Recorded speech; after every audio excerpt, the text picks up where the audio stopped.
So I think, Susan, we'll get started. We had one sign that we're live. We also want going on to Facebook Live, so that may be a minute. It's usually a minute delayed, but we're going to get started. So good evening, everyone. We're so excited. Now we're live on Facebook. So those of you who joined with Zoom, we welcome you. And those of you who are on with us on Facebook, we're so glad you're able to join us. I'm Sister Mary Praniski. I'm the Executive Director of the Aquinas Center of Theology at Emory, and I want to welcome you to this exciting evening where we're actually going to look at church and how are we engaged. I just got a note from Susan. She has a book coming out, so we're excited about that. But let me just tell you, the Aquinas Center of Theology at Emory seeks to provide opportunities for people of the Archdiocese of Atlanta and beyond to learn from Catholic scholars across the country. So we've had people from California and New York and Boston, but tonight we get to hear from one in our own circle, and that's Dr. Susan Bigelow Reynolds.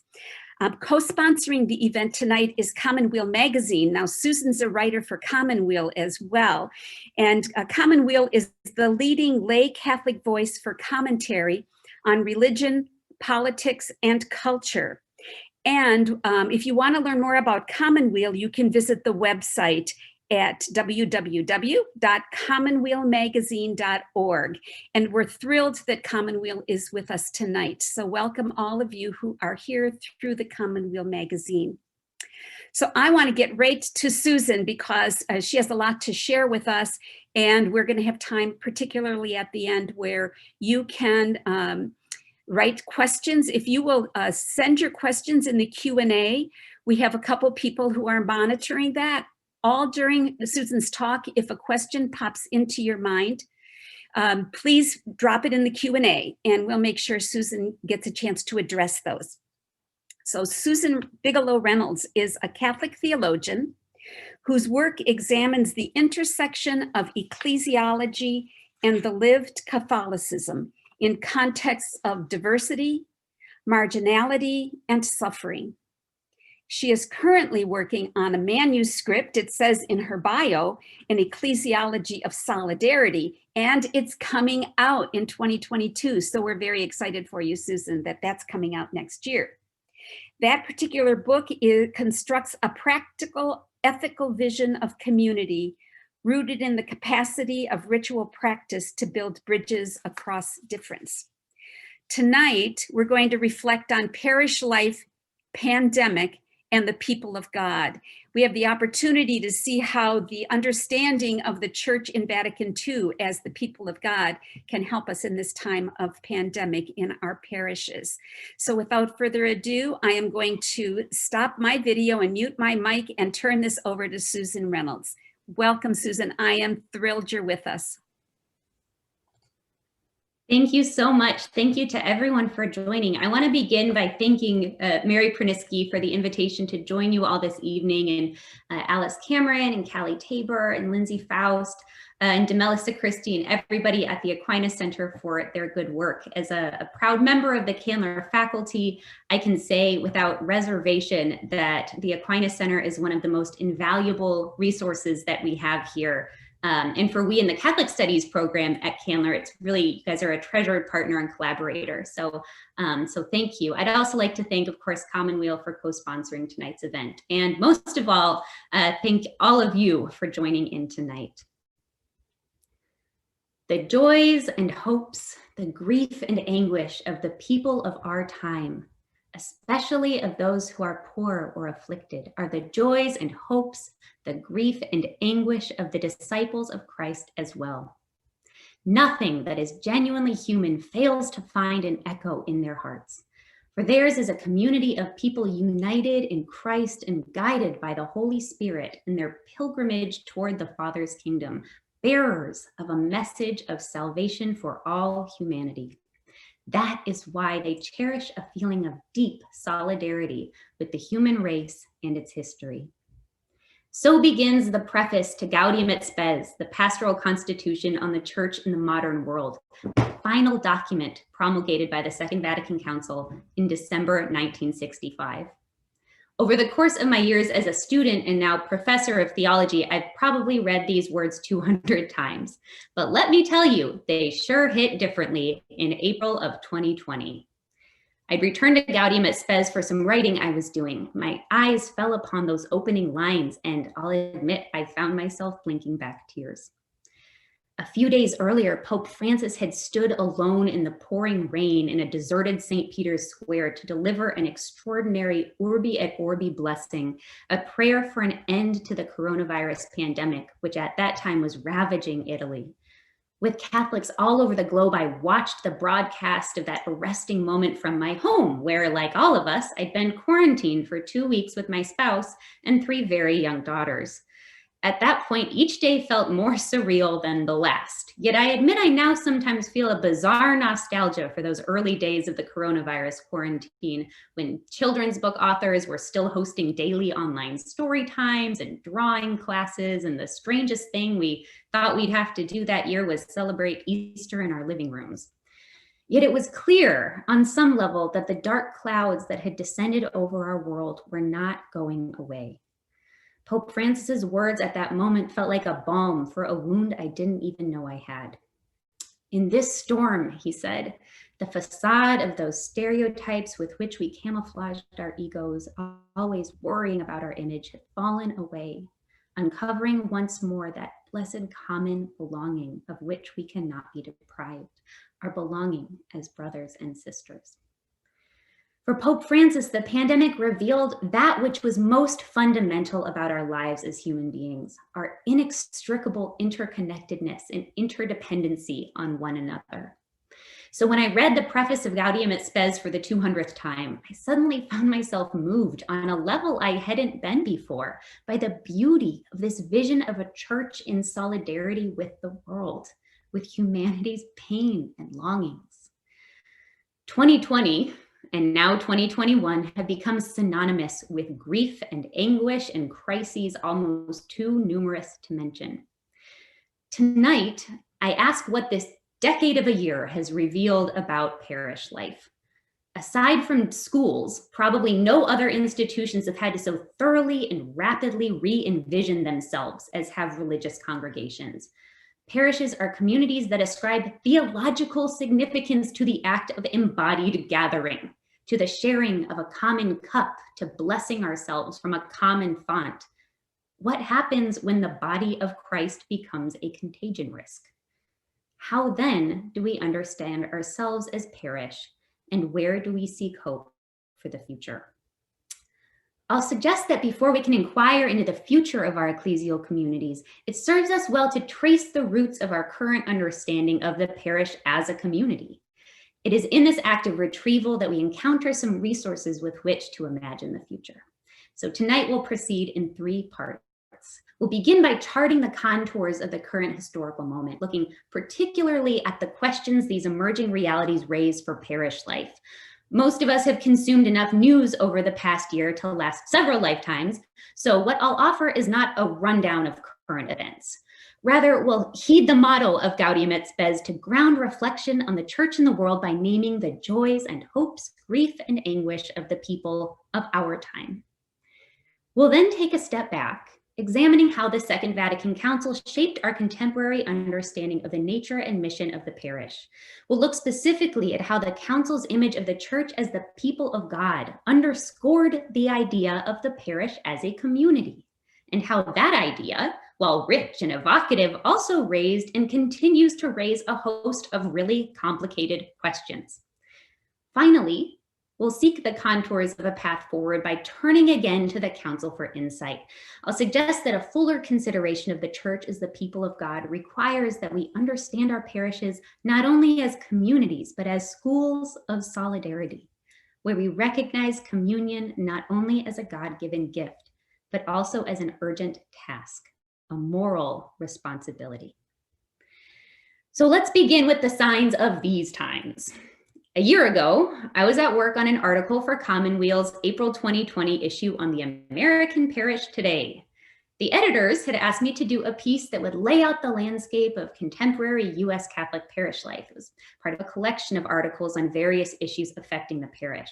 Our pieces were due the first week of March.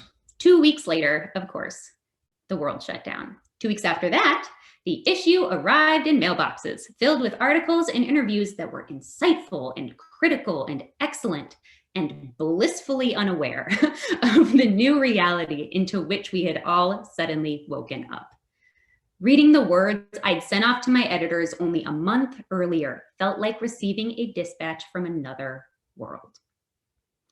By all indications, the trends I identified in the article have continued apace. Profound cultural diversification that invites and demands the centering of Latinx, Black, Asian American, and Native American Catholics in the church leadership and ministry. A geographical shift in the church's center of gravity from the Northeast and the Midwest to the South to places like Atlanta.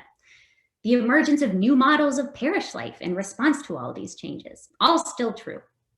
A year later, however, I would add a few things. Let us briefly examine 3 signs of the times in our nation that have shifted the ground beneath the pews. First, of course, is the ongoing global COVID-19 pandemic, which in this country alone, of course, has killed more than 381,000 of our loved ones, neighbors, and fellow parishioners. After the breathtaking human toll of COVID-19, one of the pandemic's greatest casualties has been to our ritual lives. The pandemic has disrupted our ability to attend Mass and receive the Eucharist. Weddings have been scaled back, baptisms and First Communions delayed. Chaplains robed in sterile suits administer last rites to the dying while loved ones look on through the glow of a screen. Rather than deeply embodied spaces of communal mourning, funerals and burial rites now feel almost provisional. This is to say nothing of the other rituals that we've missed, right? Graduations, birthday parties, school picture days, work commutes. My oldest has never stepped foot inside her kindergarten classroom. From rites of passage to the little practices that order our days, the pandemic has corroded our sense of time and meaning. Ritual is an act of survival. In moments of grief and uncertainty, we return to ritual because it offers us a way of enfolding our suffering into the life and memory of our communities. To be deprived of ritual in times of pain is to be deprived in a real way of the solidarity we need to envision the future and move forward with hope. Many of us have buried our grief and anxiety in shallow graves in order to simply make it through the day. As the prospect of vaccinations give us a hopeful glimpse of life after COVID, parishes need to be prepared to receive with compassion and pastoral acumen and liturgical creativity the magnitude of this unsettled and unritualized pain. It's vital to keep before our eyes, too, that the pandemic has wreaked disproportionate havoc upon communities of color and on the elderly, poor, and medically vulnerable. This is a stark reminder that far from a random act of God, the pandemic's toll has been mediated at nearly every level through human-made structures of inequality and what Pope Francis terms indifference. As parishes labor to re-envision liturgical participation in an age of social distancing, we must work determinedly to ensure that adaptations do not inadvertently replicate these same structures of inequality by making the liturgy accessible only to the able-bodied, healthy, and well-off. From outdoor liturgies to drive-through confessions to phone calls and masked home visits, parishes have learned that inclusivity requires fearless creativity, a spirit that I pray continues long after COVID is a memory. The pandemic will also have lasting consequences for dioceses already struggling through parish closures and consolidations. As sociological studies of Catholic practice suggest, interruption often precipitates decline. In all likelihood, there will be a significant number of Catholics who simply don't return to Mass after this, at least not with any regularity. Not because they've consciously chosen to leave the church, but rather because they have simply fallen out of practice. Others, including a number of people I know, actually, have used the broad availability of online masses to parish shop, reevaluating their choice of parish membership during the quarantine. When churches reopened, they actually changed parishes. All of this raises really fascinating questions about parish participation. Who will return? Where? When? These shifting patterns of Mass attendance will further catalyze transformations underway in the church. Of course, we're not only dealing with disease epidemics, but also with social ones. This summer, following the murders of George Floyd and Ahmaud Arbery and Breonna Taylor and a litany of other Black men, women, and youth, millions took to the streets to march for racial justice and an end to white supremacy.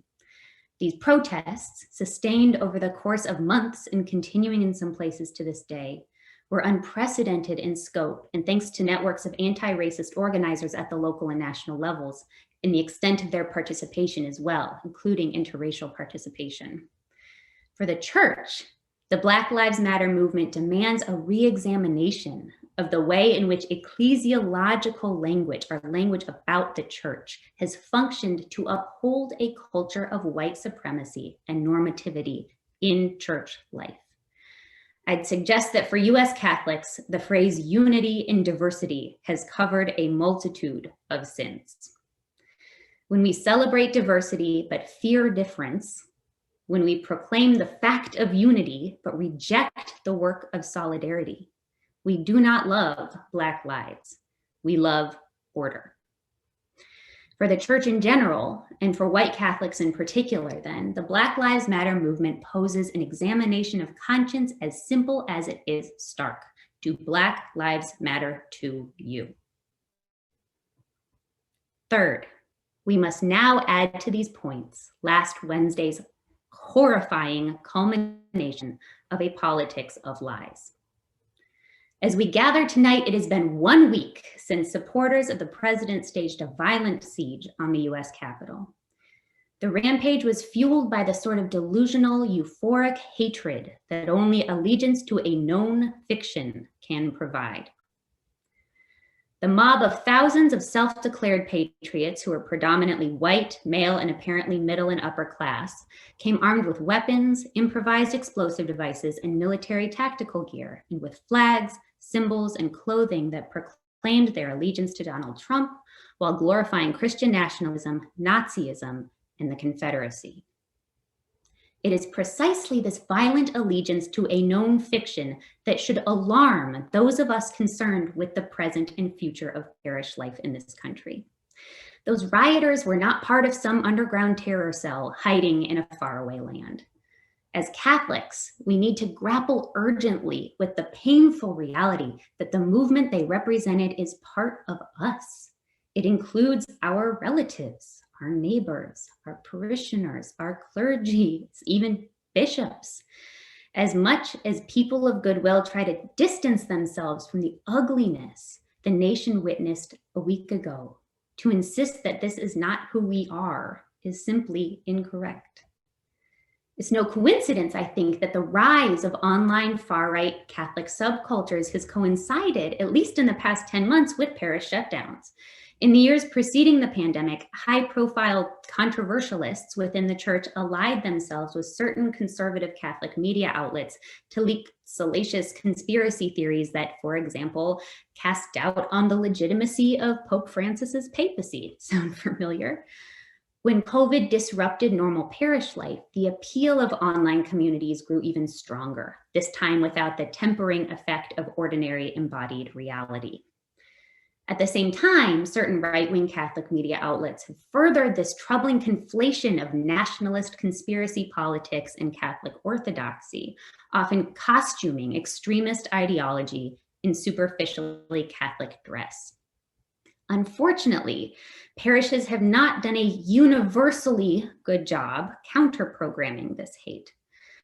Some majority white parishes have conceded to the absurd idea that denouncing the radical evil of racism is somehow controversial, or that, say, proclaiming the church's unequivocal belief in the dignity of migrants is too political. Instead, having been told that the greatest problem facing the church today is polarization, some have become convinced that if we simply add both sides together and divide by two, we'll come out somewhere in the middle. Instead of denouncing evil where it exists, we find ourselves relying on vague prayers of the faithful for healing in our nation and respect for all life with no clear referent in order to avoid controversy.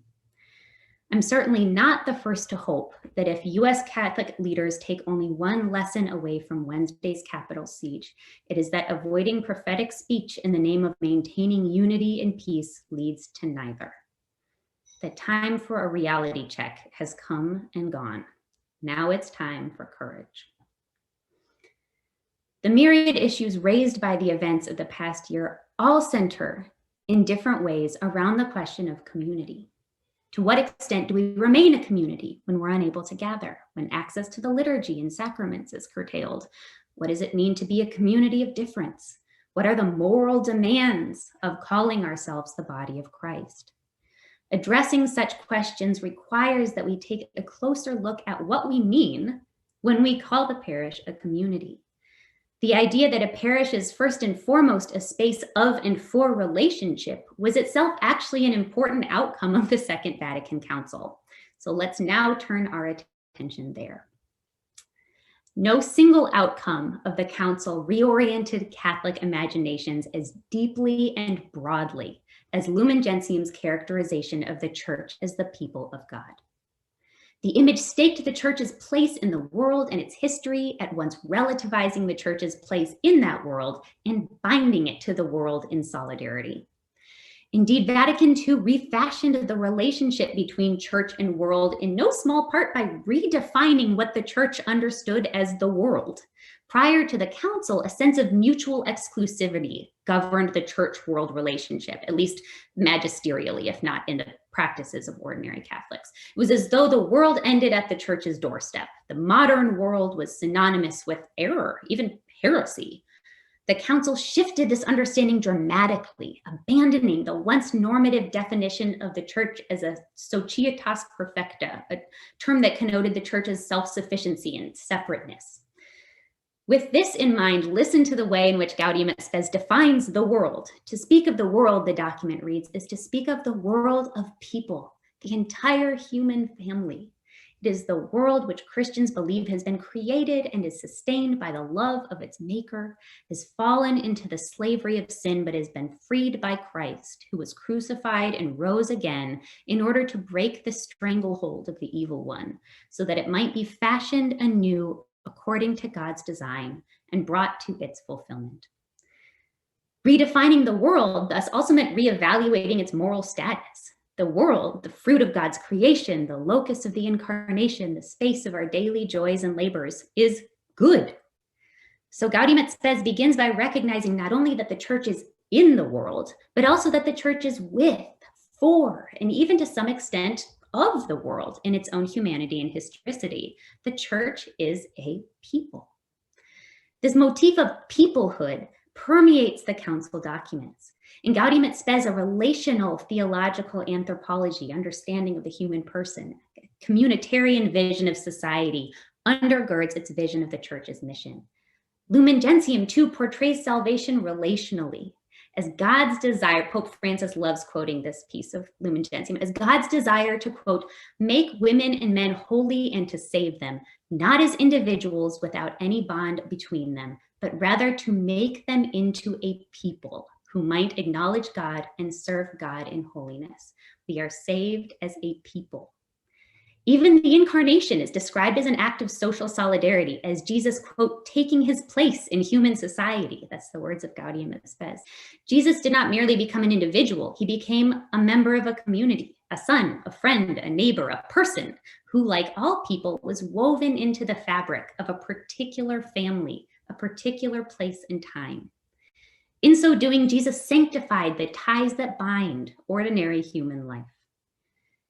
In foregrounding the Church's collective human identity, its peoplehood, the Council's ecclesiological vision served as a corrective to what had been this outsized emphasis on the Church as an isolated, unchanging institution, one whose hierarchical structure was also perceived to indicate an ascending order of holiness. Within this order, clergy and bishops occupied the highest echelons of spiritual perfection, while laity assumed a sort of second-class ecclesial citizenship, their immersion in the messiness of the world, sentencing them to a life of B-grade holiness. By contrast, Lumen Gentium foregrounded the significance of our common baptism, through which all members of the body of Christ come to share in an equal way in the gift of God's grace. Responding to this universal call to holiness is the right and duty of every Christian, lay and ordained alike. On the parish level, then, predictably, the Council's people of God ecclesiology was manifested in a reconceptualization of the parish first and foremost as a community. This way of describing parish life feels so natural to us that it barely crosses our minds to think of it as a development. Like, what else would we call it? But it was. Of course, parishes functioned as communities prior to the council in many ways more effectively than they do today. The difference was that community in the sociological sense, a group of people united by common beliefs, goals, identities, practices, into a shared sense of connectedness and reciprocity, came to be seen as itself a principle for ecclesial renewal. The idea of parish as community expressed the conviction that the church in its essence is about relationships more than it's about being a hierarchically structured society. This emphasis on community retrieved much of its theological energy from the description of the early church and the Acts of the Apostles. This vision is expressed by the Greek New Testament term koinonia, meaning loving communion and fellowship. Rightly, this highly communitarian account we have of early Christian communities holding all things in common, right, providing for the needs of all, et cetera, et cetera. As Avery Dulles noted, the post-conciliar emphasis on the church as community spoke directly to the signs of those times. Gaudium et Spes, again promulgated in 1965, described modern humanity as caught in this deep search for meaning and purpose, right? At once enjoying incredible scientific and technological advancements, and yet also sort of existentially unmoored and also like under the constant threat of nuclear war. So people searching for meaning and connection in life tend to encounter it, not in structures or institutions, lovely as those may be, but in friendship, in community. Popular reception of the people of God ecclesiology also disclosed a widespread desire for the transformation of power relationships and ministerial roles within parishes. Rather than a static arbiter of salvation, dispenser of sacramental grace, and insular refuge from the threats of the modern world, the parish was now seen as a historically and contextually situated community of pilgrims on a shared journey. Though the council's language was not intended to indicate a democratization of parish governance or ecclesiastical leadership, many came to interpret it this way, right? This is where we get like the stereotypes of post-Vatican II life, mapping onto the people of God motif their hopes for a more participatory church. The idea of collaborative ministry, a centerpiece of the council's decree on the apostolate of the laity, supplanted this narrow emphasis on the hierarchy as it gave rise to new models of lay leadership and pastoral ministry. For example, the diocesan and parish pastoral council. For their part, priests themselves were now considered responsible not only for the care of individual souls, but also for the cultivation of a community, one that was, to quote Michael Hornsby Smith, turned outward to the diocese and the whole world.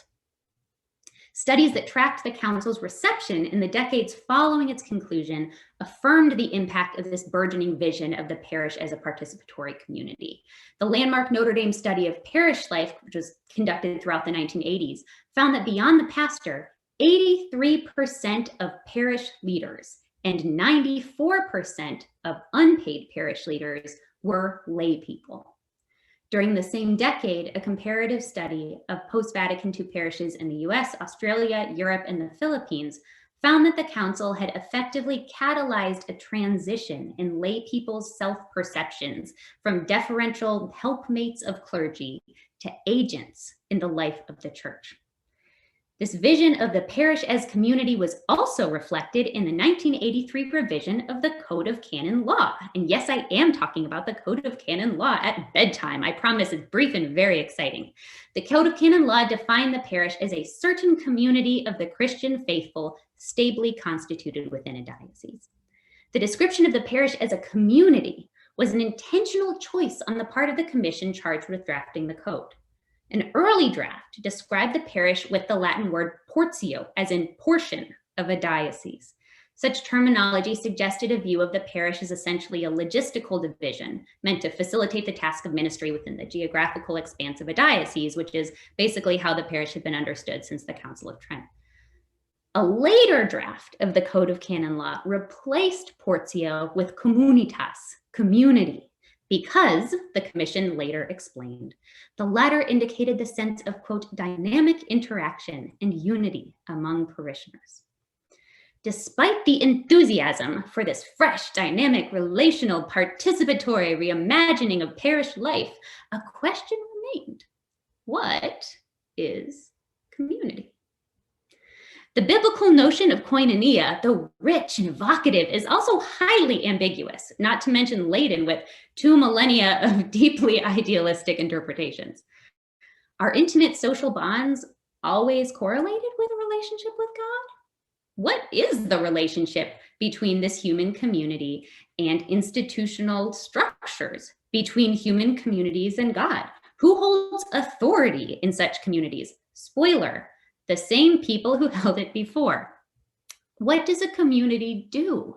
Moreover, how is this community constructed and maintained? Since Trent, like I just said, territorial parishes have existed on a basic level because they're established by the bishop in order to serve whomever happens to reside within the parish boundaries. Communities, on the other hand, are not a given.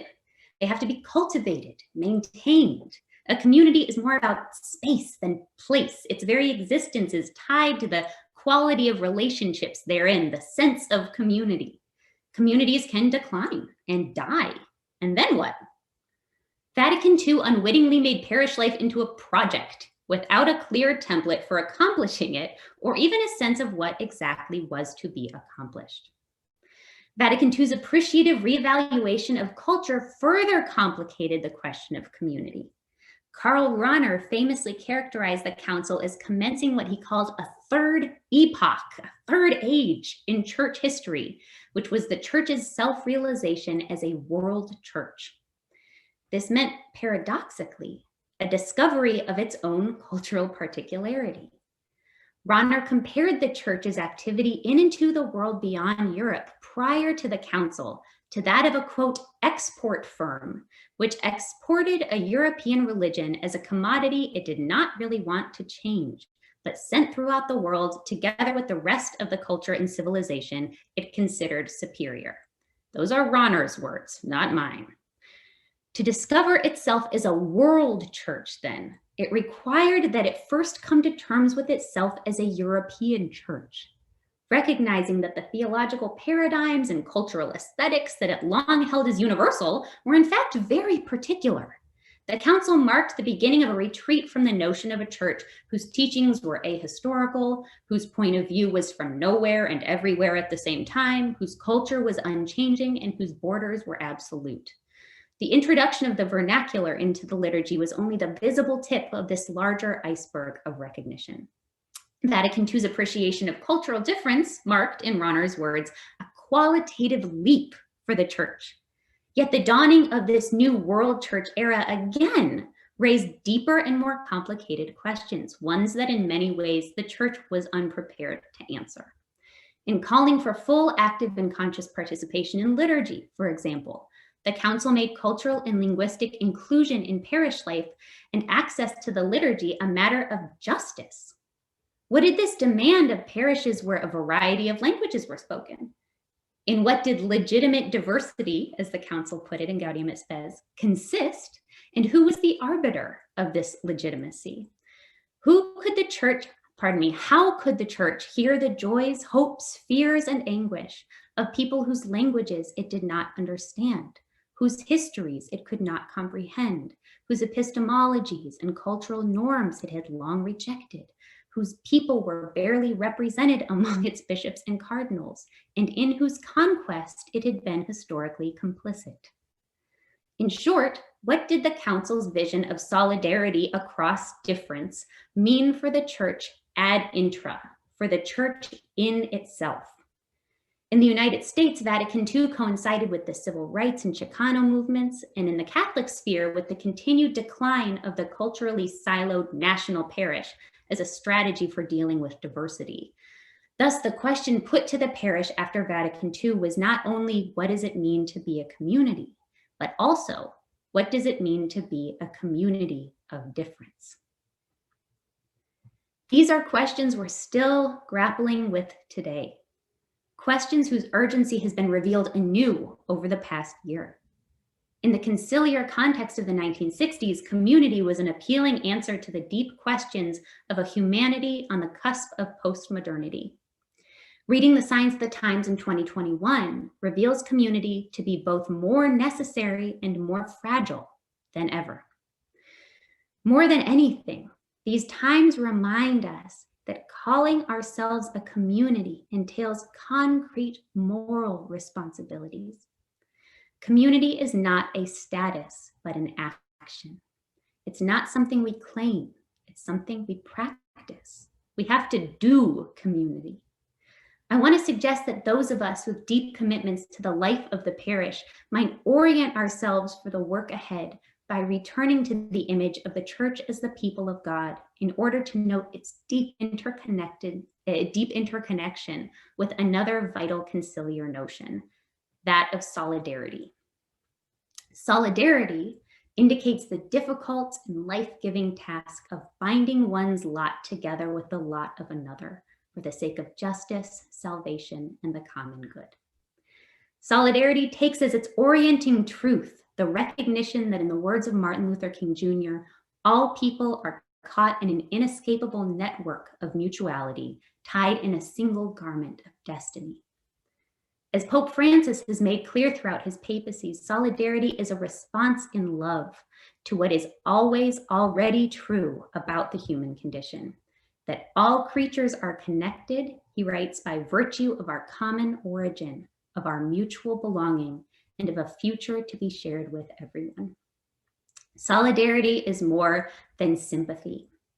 As Pope John Paul II affirmed in Solicitudo Rei Socialis, solidarity is not a feeling of vague compassion, he writes, or shallow distress at the misfortune of so many people, but rather a, quote, firm and persevering determination to commit oneself to the common good, because we really are all responsible for all.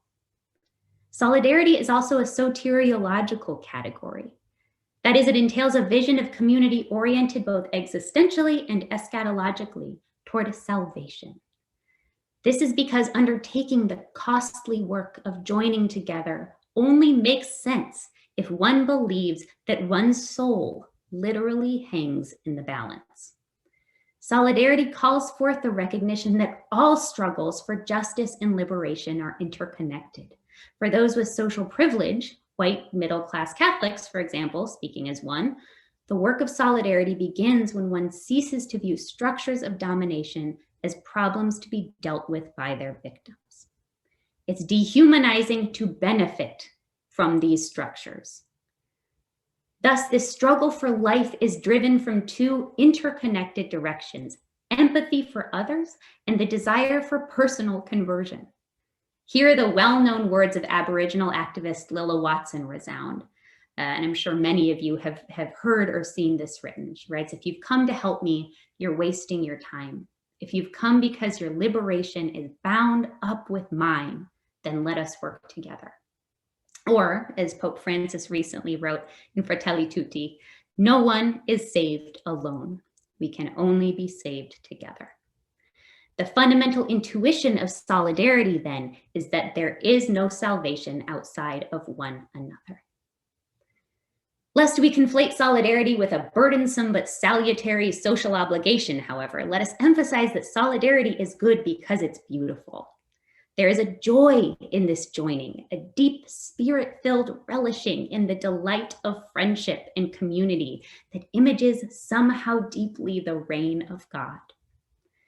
The notion of solidarity was an important part of Vatican II's vision of church. In the decades following the council, however, it was applied primarily to the church's relationship with the world. What's surprising is that while the groundwork is there, what we don't see in the wake of the council is a systematic theological or pastoral application of the call to solidarity applied to the life of the church within itself, and particularly to the life of parish communities. This is odd, honestly, given that the context within which many Catholics encounter difference most consistently and consequentially is within their parishes. Today, almost 4 in 10 parishes serve a culturally diverse community, and our parishes are diverse in countless other ways as well, economically, linguistically, racially, generationally, ideologically, etc. In a real way, the sort of community we encounter in our parishes forms our imaginations, for better or worse, about the reign of God. Yet we really don't have compelling critical frameworks for imagining what those intra-parish relationships across difference look like. And if any of you belong to a parish with, let's say, an English Mass and a Spanish Mass, you know that in most cases where there's a culturally diverse parish, you have multiple communities who sort of orbit around one another, maybe intersect once or twice a year for a bilingual Mass or in the parking lot or the parish office, but really don't have models or ways even of thinking theologically about what that relationship means, or what it means to call ourselves a parish or a community when that's the arrangement. And that arrangement is very, very common in church life today. As I noted earlier, we tend to default to much more benign language of unity and diversity and communion, which shouldn't be a benign term, but we've sort of used it that way to describe these contexts. But such language doesn't really offer us much of a template for concrete moral action. Instead, it often places the onus of unity upon those whom the community has implicitly or explicitly identified as diverse, often asking them to smooth over their differences so as to appear less threatening to the unity piece. Thinking about parish life in the great after times then, I propose that we begin coupling our notion of community very intentionally with that of solidarity. Enacted within a parish, the work of solidarity takes many forms and is embodied in the ordinary practices, structures, and relationships of life together. Holding one another's pain, working together for racial justice and an end to white supremacy, concretely resisting the politics of hate. All of these are acts of faith in a God whose own incarnation evinced the salvific power of nearness to the victimized.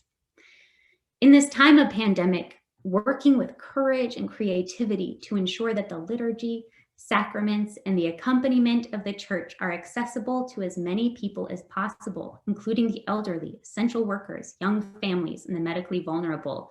This is the work of solidarity. At St. Thomas More here in Decatur, attendance at the outdoor Mass has increased even as temperatures have dropped, which is a sign, I think, that such efforts are truly graced.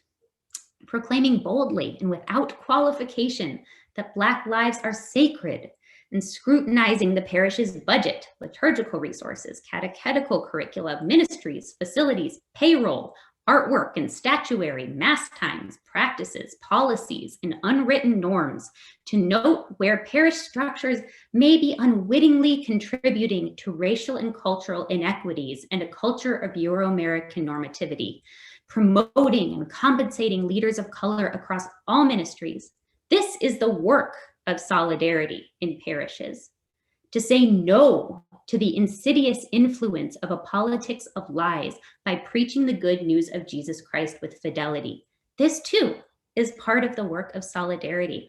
I recall here once when my own pastor, I'll never forget it, apologized to the assembly for the timidity he had showed during a homily the previous week. He'd wanted to preach on the church's defense of the rights and dignity of migrants and refugees, he told us. It was a theme that was central to that week's readings. In fact, the readings practically begged for such a connection. But when the time came, he found himself too afraid of the angry emails and phone calls he knew he would receive. So he changed his homily on the fly, making his language more ambiguous. He made this confession to us and then offered the homily he knew he should have given the prior Sunday. I was moved by this act of honesty, humility, and conversion of heart. In these complicated times of heartache and anxiety, frustration and division, and of creativity and unexpected joys, of intimacy and pause, our hope is in a God whose Spirit draws us to the borders in our own midst and blesses us with the fire of courage, creativity, and love. For the church, this year has marked a crisis in the original Greek sense of the word, a decisive turning point. In the Greek, which I don't speak, I only know this word. No, crisis indicated the point in the progression of a disease in which the patient either started to recover or took a turn for the worse. A crisis is a truth-telling moment. a point at which the gravity of a situation reveals itself and we glimpse a sense of what is at stake in the future. We scrutinize the adequacy of our approach and recalculate. Pope Francis made this point powerfully in his Lenten address. He stated, quote, "You, God, are calling on us to seize this time of trial as a time of choosing. It is not the time of your judgment, but of our judgment. A time to choose what matters and what passes away, a time to separate what is necessary from what is not. It is a time to get our lives back on track with regard to you, Lord, and to others. When parish life slowly returns to whatever it will be, we will undoubtedly be coming home to a place we've never been before, in the immortal words of John Denver." I saved the John Denver reference in the subtitle until the final minute of the talk, just to keep all of you John Denver fans hanging on. But just as my family has found the pandemic to be a forced opportunity to complete a litany of long-delayed DIY house projects, so too might we as a church imagine this moment as a chance to make needed changes to our own house. To begin again, as James Baldwin wrote, let us work to build parishes that are schools of solidarity, places where we learn in word and deed what it means to belong to a people. Thank you. Thank you, Susan, for your profound words. I really appreciate the history, for one thing. I'm a child of Vatican II, so bringing that back again and being reminded of Gaudium et Spes and Lumen Gentium and what that means for the church today is really, really wonderful. We have a couple, I want to remind people that if you have questions, you can type them in the Q&A if you're on Zoom, and if you're on Facebook, you can submit questions in the comments part of the presentation of the live stream. All of those questions will be fed this way. So we have a couple questions right now. One being, how do we do community and the work of solidarity in the light of the marginalization of LGBTQ persons and women by the church? That's a fantastic question, and such an important one. Speaking as a woman, obviously, I found it to be particularly painful in the first kind of couple months of the pandemic, when we were seeing a lot of masses live streamed before there were other sort of before parishes had opened back up and such, and before laity were allowed to participate in the mass. And I remember my family actually only participated in virtual mass for like 1 week, mostly because our kids were, I have 3 kids under the age of 6, and they did not understand what was going on. So then we started to do kind of a home liturgy of the word, which they really played an agentic role in. It was actually very beautiful. But whenever I'd tune into virtual mass, during those early days, I found it particularly painful that essentially in the whole COVID affected world, there were only men receiving the Eucharist, because there were no laity there. And of course, as Catholics, we only ordain men. And so to see almost this sense, which of course was not the intention, but there was this deep sense in me that somehow as a woman, I was like a non-essential personnel. Like my presence wasn't necessary for there to be Eucharist, for there to be liturgy, and I'm not explaining it well, but I experienced it as kind of a deep violation.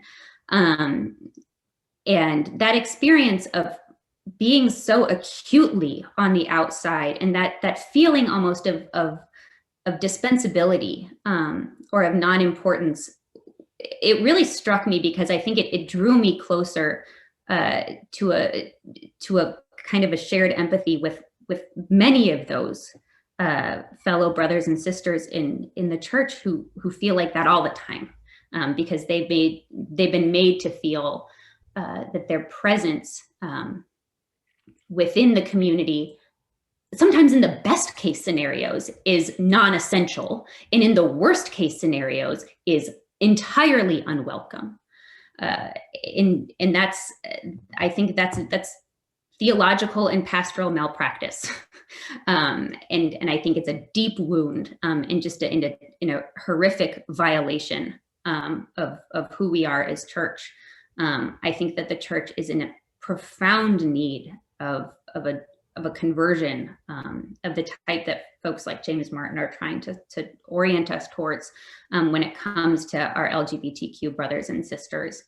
I think I have so many friends in the church, friends in theology, who have given their lives, who literally have given their lives to the church, to the study and teaching of theology, who are raising their families in the church, and who have remained in the church despite the myriad indignities that they have suffered by clergy and laity alike. They've, in most cases, found particular parishes that have served as sort of refuges.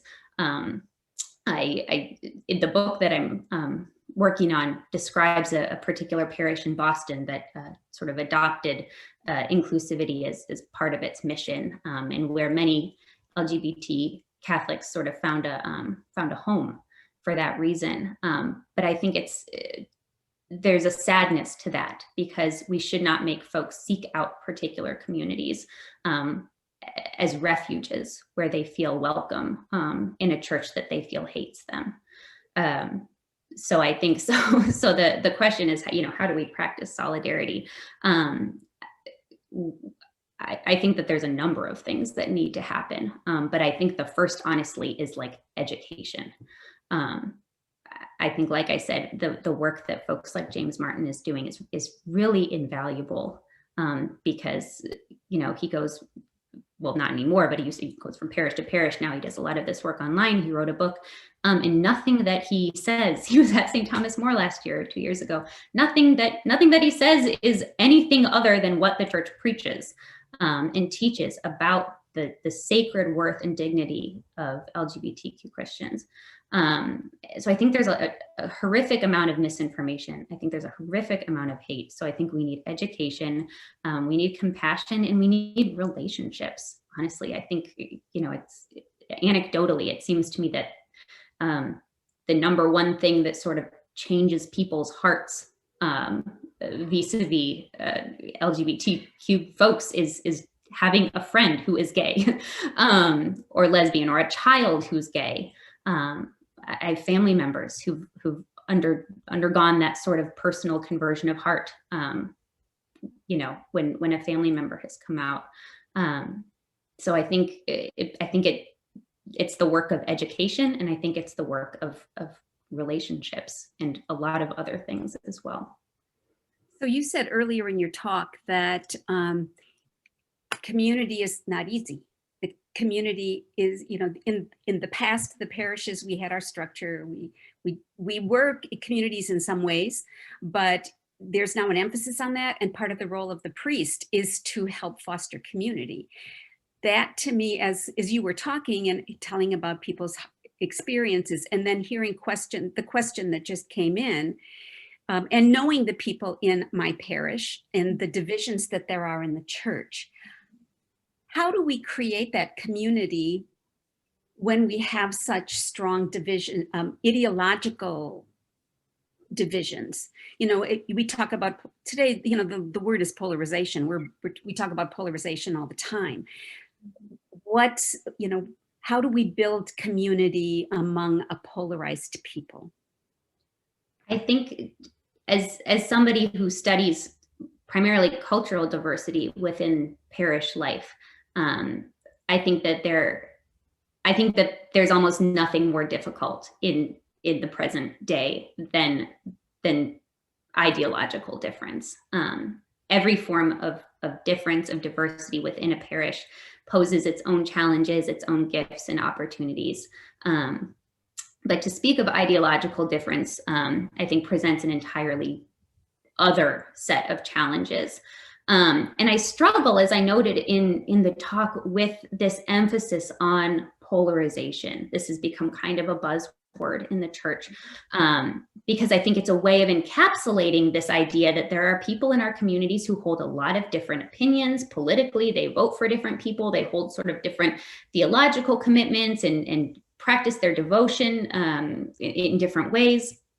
But I think what I'm noticing happen now, and again, I sort of gesture to this, is that we're using polarization as sort of a conflict avoidance mechanism to avoid telling some people that what they're saying is actually wrong. And I mean this on quote unquote both sides, but I think, you know, the events of last week really demonstrates that there's a particular virulence coming out of a lot of the hard right, far right, very online spaces today that have infiltrated their way into a lot of Catholic publications, Catholic media companies that are funded by very, very wealthy Republican donors.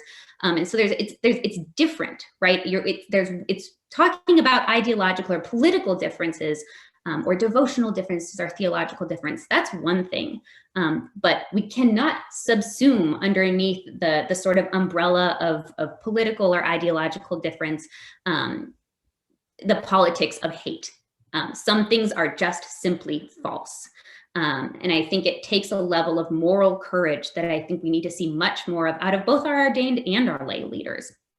Talking though about sort of a typical range of you know, political or ideological opinion in church, I think, you know, I think it's very hard. But I think the thing to not do is to avoid it, because I think avoidance has gotten us nowhere. And I think if anything, it's only emboldened those who hold really extremist political views, because it seems like our desire to maintain comfort and not upset anybody sort of has no limit. And so I think the thing to do is to engage that space. I mean, the parish that you and I attend recently, you know, held a series of dialogues between, you know, self-identified conservative and self-identified liberal or progressive members of the parish about certain issues, about, for like the reality of climate change, I think was one, and a couple of others. And I thought that was a really interesting model. And I'm actually curious to see how it goes. I think that the folks in charge of facilitating those kind of dialogues need to really be trained and know what they're doing, which I think points toward as many things do, it kind of gets back to seminary training. I think it's sort of a broad consensus that priests in many cases, in many dioceses, are not being prepared in seminary for the level of cultural diversity that they're encountering in the parishes that they pastor. But I think that there's also an unpreparedness to mediate dialogue between parishioners who hold differences of politics. At the same time, I hold at the same time kind of a latent suspicion of dialogue as kind of like a cure. In the book I'm working on, I look at the capacity of ritual to be a space where we're able to sort of practice being the kind of community that we hope to one day become. Ritual enables us to sort of act together, and it doesn't demand that we all believe or think the same thing, doesn't demand uniformity, but it does cultivate among us a sense of embodied belonging that in a church that reveres the Eucharist as the body of Christ is no small thing. Ritual transforms us. It transforms our imaginations. Not all in the same way, but it does. So I tend to be more in favor, I guess, or more captivated by sort of creative approaches to dialogue, let's say, that are more embodied, that are more ritually oriented, because I think it's very hard to facilitate a dialogue in which everybody is on equal footing. Yeah, I'll say that. So on that note of embodied, we have two questions that have to do with online. One of them is, do you have any suggestions? I'm going to put them all out there, and you can take your choice of which one you want to answer first. The first one is, do you have any suggestions for how we can do community better now during the pandemic that's not just Zoom? Okay, that's the one question. And then there's the question, what would you say about the many intentional communities that have developed online? One of the things I most appreciate about parish life is the unpredictability of who you will encounter at the physical church. Intentional online communities can be somewhat exclusive. While they are more open to women and LGBTQ folks, they are self-chosen groups. Do you see these groups changing the way we see parish community? Those are two phenomenal questions. I'll start with the latter one first and then move to the first one. I think it's a fantastic observation, and it's an observation that you can make not only about online communities, but really any kind of intentional community. I mean, any of us who have ever been involved in or worked in a postgraduate service program, or even something like the Catholic Worker, or other, kind of intentional communities or apostolates. This is a chosen community of more or less like-minded folks. Different communities have different sort of boundaries. Some are more implicit and some are more explicit, and some are more intentional about incorporating various types of difference, whether that's economic difference or ideological difference, religious difference, etc. But one way or another, intentional communities, and some parishes fall into this category as well, particularly some small parishes, become intentional communities of their own. And I agree with you. There's something beautiful about the sort of proverbial Finnegan's Wake, here comes everybody of a parish. And I think that that's in some way the parish's greatest gift. I'm never been one to tell people that they need to go to the geographical parish in whose boundaries they reside. People parish shop, quote unquote, and it is what it is. I'm not even sure if I go to the parish within whose boundaries I reside. People seek what they need, and a lot of times those needs are based on really real things like, language or welcome. You shouldn't have to go to a parish that, where, to get back to the LGBTQ issue, where people are telling you that they don't want you there. You should be able to choose a community where you feel welcome. And so there's part of me that doesn't want to abandon that here comes everybody-ness of the local parish, because I think that there's a beauty to that, and there's something within those spaces that we really don't find anywhere else.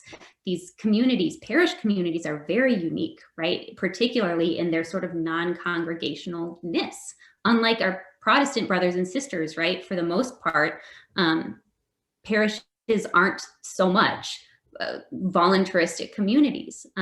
We kind of go near it away, and we go there not because we like the music or the homilies or the whatever, or because we love their mission statement. Sometimes we do, but we go there because it's our local parish. And there's a beauty to, Vince Miller calls it communion in place, which is there's a loveliness to that. And so my kind of thoughts on intentional communities have a lot to do with how those particular communities understand themselves as part of a broader network of communities, how those communities participate both in the life of the church, life of the diocese more broadly, or in some other broader network, and how they understand themselves as constellated within a neighborhood, within the sort of the network of local communities. When you get to online communities, I think that that's where it becomes tricky, because I think that those communities,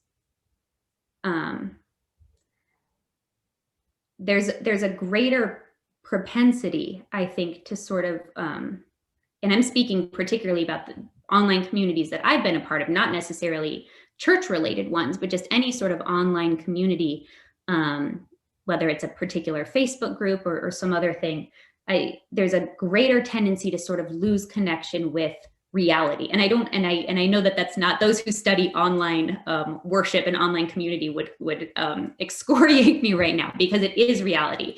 Of course, these communities are real. are real communities.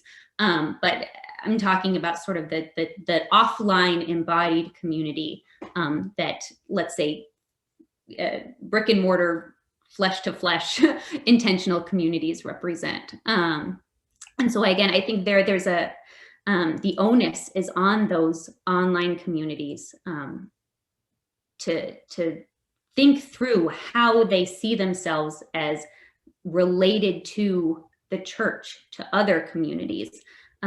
Where I have an issue with, like, of course, we all love to rip on, like, the Benedict option and stuff like that. This idea that the only way for the church to survive is for people to hole up in communities of like-minded folks and circle the wagons, and that's how we're going to get through all of this messy post-modernity. That's antithetical to the gospel. And it really bears very little resemblance to a post-Vatican II understanding, or really any understanding of what the Catholic Church is and professes. But so that's like an extreme. But in terms of intentional communities, I think that there's a tremendous amount of beauty in communities like that, particularly for folks who find themselves on the margins. But I think that the question then becomes, how do you understand yourselves? How do you understand the relationships not only within that community, but also beyond that community? As for suggestions, how do we do community now and not just on Zoom? Amen.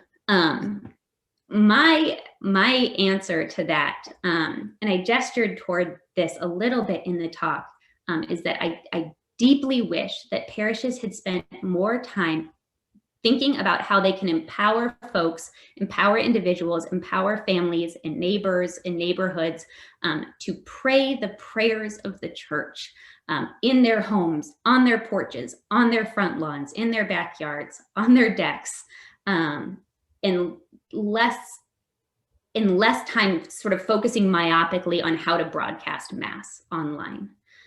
Because I think at the end of the day,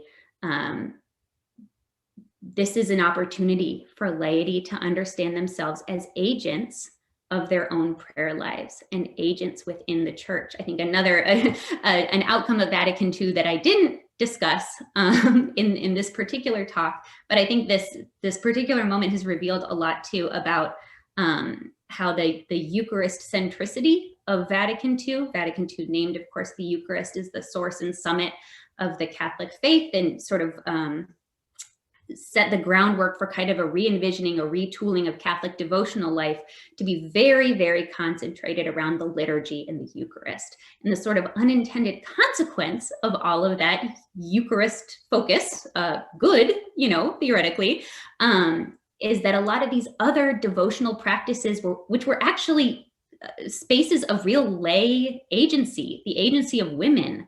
You didn't need a priest present to pray the rosary. It ended up sort of clericalizing people's devotional lives.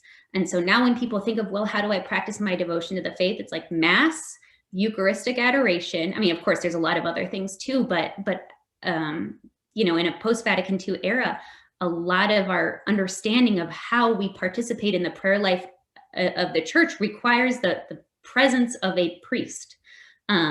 Which is something that wasn't necessarily the case prior to the Second Vatican Council. And so I think this for me is a real opportunity to educate folks, to educate families, to educate people on how to pray the Liturgy of the Hours, on how to pray, the liturgy of the Word in their living room, on how to set up a home altar, how to make their home, a domestic church. This has been honestly one of the greatest positive outcomes of the pandemic for my family. Like I said, my kids lost patience with online mass after like 1 week. And they wanted to, they call it play church, but without me even telling them or advising them in any way, they got their little craft table from the playroom, they got the cross off the wall, they got the candlesticks from the mantle, and they got like a liturgical color appropriate tablecloth from the linen closet. And they set up on their own an altar, and they got their kids' Bible out and started doing like a procession around the kitchen. And I thought, oh my gosh, they have never been to religious education classes because they are, 5 and 3. Their understanding of the faith has been formed almost entirely by their participation in the ritual life of the parish. And I thought, wow, that is absolutely fascinating, particularly because, as Mary knows, they are horrifically behaved during church. But apparently they've been participating this whole time. And that has formed them in the faith. And that really has been what has sustained our family in faith throughout the past 10 months. That was a long-winded answer to both of those questions. I apologize. I want to follow up on the one question, the first question you started answering about the intentional communities and not being connected with people that are different from those who decide they want to be a part of that community. A question came in about the fact that so many of our Catholic parishes are in racially segregated communities. And so how do we build solidarity among a predominantly white church if they've not had the experience of working in a racially diverse parish or worshiping in a racially diverse parish? That's a great question, and I think it draws to the fore the limits of that idea that I cited, that parishes offer this sort of here comes everybody, or kind of a communion in place. If you think about an analogy to public schools, for example, right? If you go into a public school, theoretically, right, this is a school of everybody who lives in the boundaries, everybody who lives in the neighborhood, but that's very obviously not the case, right? Public schools tend to be highly segregated institutions, even within localities that are less segregated. So schools tend to be more segregated than the spaces in which they are located. And that is because people make choices, right? They make choices based on their resources, based on their privilege, to essentially to associate with those is the sociological idea of homophily, right? To associate with people who are like them in some way, typically within public schools on the basis of race and ethnicity and language. In parishes, right, you find kind of the same thing, right? These are localized institutions that, like public schools, are sort of boundaried, and theoretically anybody who lives within the boundaries of a parish is supposed to go to that parish. Obviously, people make choices to go to other parishes where they sense some sort of commonality. But also, even if everybody did go to their own parishes, right? These are still institutions that are whose membership is mediated by local residential dynamics and segregation, de facto, and for a long time, not de facto. So it's a complicated question, right? I think this is in some way where the diocese comes in. I think, just speaking as an ordinary, highly involved Catholic, I think a lot of us don't necessarily know what to make of our relationship with the diocese. What does the diocese do? What is the diocese responsible for? I think one thing that some dioceses do very well, actually, is to facilitate the kind of communion between parishes, inter-parish relationships that do start to build this kind of solidarity, which I think is very, very important. When I lived in Charlotte, North Carolina briefly, and after the horrific shooting at Mother Emanuel AME in Charleston, the diocese in Charlotte had, through the initiative of lay people, had initiated a series of gatherings between majority white parishes and majority Black parishes, and these were phenomenally powerful. There was a joint choir concert planned, so it wasn't all business. There were potlucks. It was deeply powerful. But I remember I was at the first such gathering, and it was interesting. It took a year to get this off the ground. The idea was proposed, and a year later, folks had finally made it happen. They had planned on, I don't know how many people they had planned on attending, maybe a few dozen. There were 300 people there. So that, and that was powerful because people wanted that. People wanted to be in relationship with each other. I think if the events of the past year, and I hesitate to call it like a new revelation, because as Marcia Chatelaine, who's a professor of history at Georgetown, said on a webinar a number of months ago, she said that the idea that the murder of George Floyd revealed something new is exasperating. She said, we've been trying to basically we've been teaching the same lessons for a century or more. But so I guess revealed what the past year has revealed again,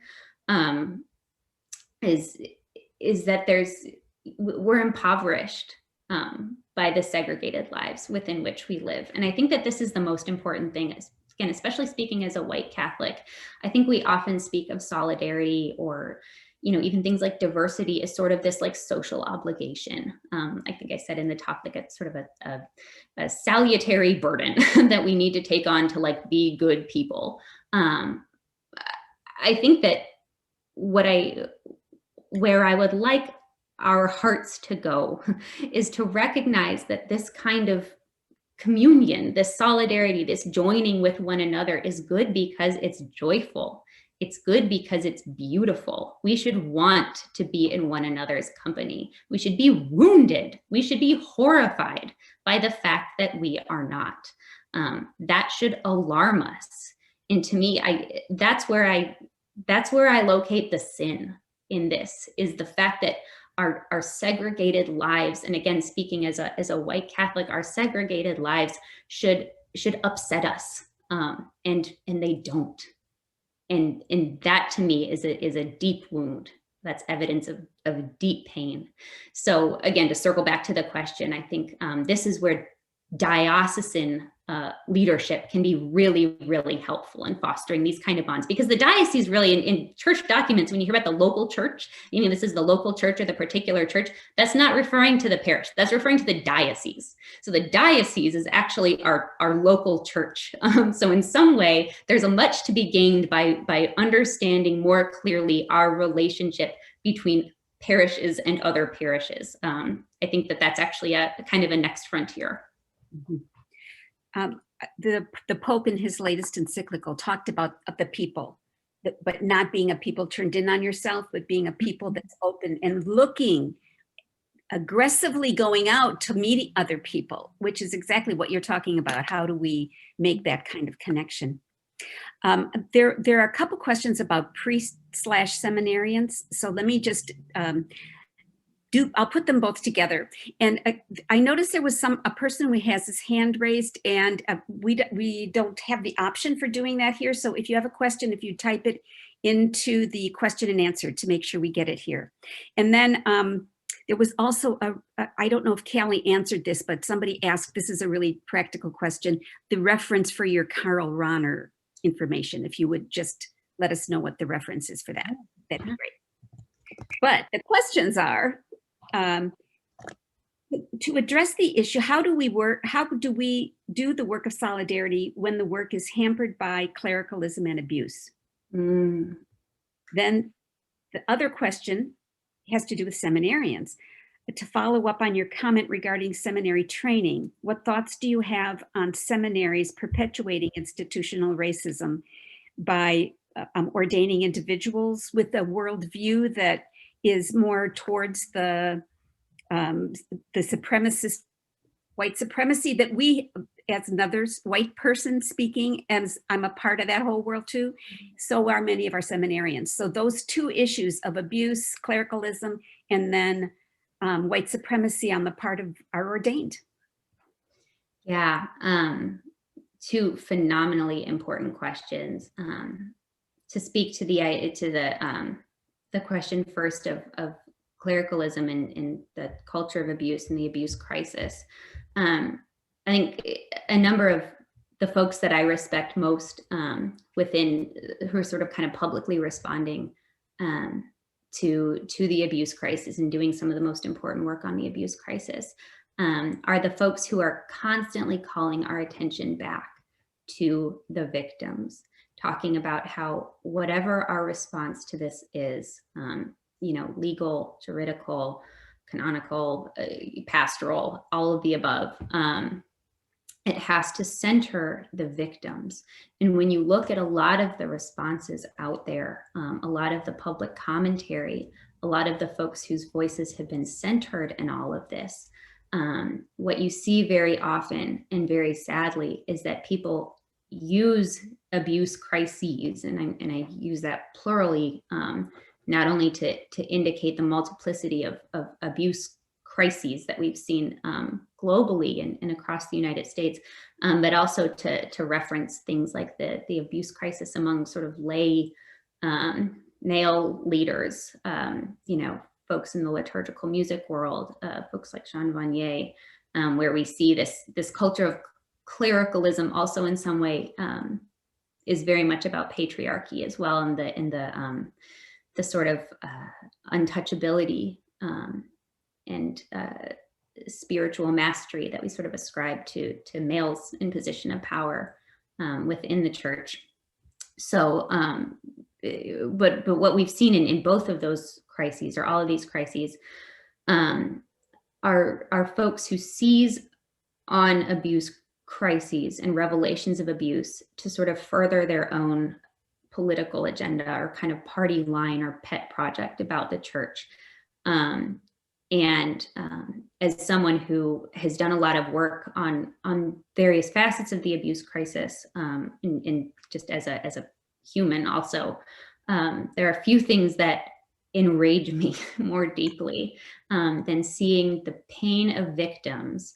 And the crisis, to be clear, is both a crisis of abuse and a crisis of cover-up, right? In which sort of preserving the image of a church as perfect and sinless and free from scandal was seen as a higher good and a greater priority than healing, naming and healing and finding justice for the wounds of victims, re-victimizing them again by seizing upon those moments of crisis or those public revelations to sort of further whatever your particular agenda is within the church. It's such a violation. It's a re-violation of the victims. And I find it appalling. And so when we speak of solidarity vis-a-vis the abuse crisis, I think what it calls us to is solidarity with victims, with the victims of abuse, with their families, with the victims whose names that we don't know because they are no longer with us, because it was too hard for them to keep on living. So deeply were they wounded by their victimizers and by the silence of the church.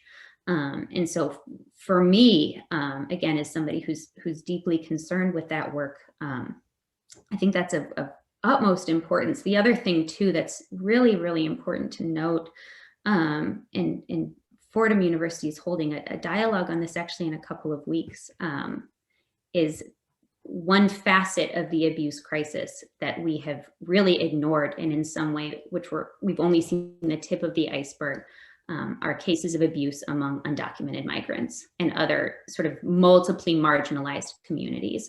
There have been, reports here and there, and the folks at bishopsaccountability.org, Terry McKiernan and them, who are just doing remarkable work. There are archives full of these disclosures and documents sort of detailing case after case after case of abuse in places really all over the country, but from California to Alaska to the Bayou to beyond, priests who were intentionally transferred into socially marginalized and particularly undocumented communities, so that they could prey on folks and then essentially threaten them with deportation if they talked. And these are cases that I think are going to force the church to reckon in an entirely new way, I think, with just a profound failure, again, not only to protect minors and other victims of abuse and vulnerable persons, and not only to report, but really a large scale failure of the preferential option for the poor and marginalized. So in terms of the abuse crisis, I think those are a few things that we need to sort of keep close on our radar and close in our hearts. To the question about seminary training, yeah, this is not my area of expertise, I will say, though I have no shortage of opinions. But I'll spare you some opinions and instead direct you to people who know what they're talking about. I'm kidding. A group of sort of a focus group, or not a focus group, but a working group at Boston College a few years ago put out a really brief, but what I find to be a really helpful and remarkable document on the changes that they see as necessary for seminary training to improve, essentially. They published it in Origins, and it's also available online on the Boston College website. This was a group of faculty and graduate students and sort of associates from Boston College in their theology department at the School of Theology and Ministry. But one thing that they said that I just ardently sign on to is the idea that seminarians, the insularity of the modern seminary is something that is really a post-Tridentine development, and really was not the way in which we trained seminarians for like a millennia and a half. It's actually a very odd way of training seminarians, that you would take folks whose entire vocation is to be essentially in service to and embedded within a community, and then sort of quarantine them for all intents and purposes, not for like a year of novitiate, but for multiple years, and then expect that they're going to come out on the other side of that training as folks who are ready and able to minister in a responsible and healthy way to a community. One had only, I did my graduate work at Boston College, and one had only to look at the sort of difference between the Jesuit scholastic seminarians with whom I was in class, and the seminarians from St. John's Seminary with whom we all shared a library. Just the difference in treatment and reception that I received from those two different cohorts of priests in training really said a lot to me about the difference that you get when you kind of treat seminary as sort of like a multi-year kind of secret process. And so I think one thing that really desperately needs to happen, and that I would really, a change that I would advocate for, is that we need to re-immerse seminarians within the lives of communities. We need to kind of open the doors a little bit and to reintegrate seminarians in a really intentional way, not just as part of their pastoral work, but as part of their formation, their kind of everyday formation, along with lay people, because those interactions, they're formative, but they're also revelatory, right? And so if there's a seminarian who very clearly you cannot kind of in good faith imagine sending in to a community of color, for example, that is somebody not only that shouldn't be sent to a community of color, that's somebody that shouldn't be in the seminary. That's somebody who shouldn't be a priest. So those sort of interactions reveal things about someone's character that you don't get when you treat seminary like a multi-year summer camp. Not summer camp in the sense of fun, summer camp in the sense of like by yourself. Thank you. And the Ronner. Oh yeah, that is from Towards a Fundamental Theological Interpretation of Vatican II, which was published in Theological Studies, number 40, in 1979. So you can look up Ronner towards a fundamental theological interpretation of Vatican II. Thank you, Susan. Thank you so much for this last hour and a half. I've enjoyed it tremendously. And I want to thank you for your time. Thank you for your service to the Aquinas Center, for your service to the Church of North Georgia and beyond. And I'd like to extend a few thanks. Just as you did at the beginning, I want to thank Alice, Cameron, Demella Sacriste, Callie Tabor, Lindsay, Faust, for their service in doing all the technical stuff that we need to do to make this work.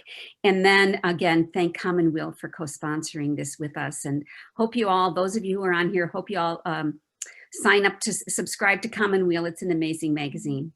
So thank you all. Have a wonderful evening. God bless you all, and we'll see you in church. Thank you.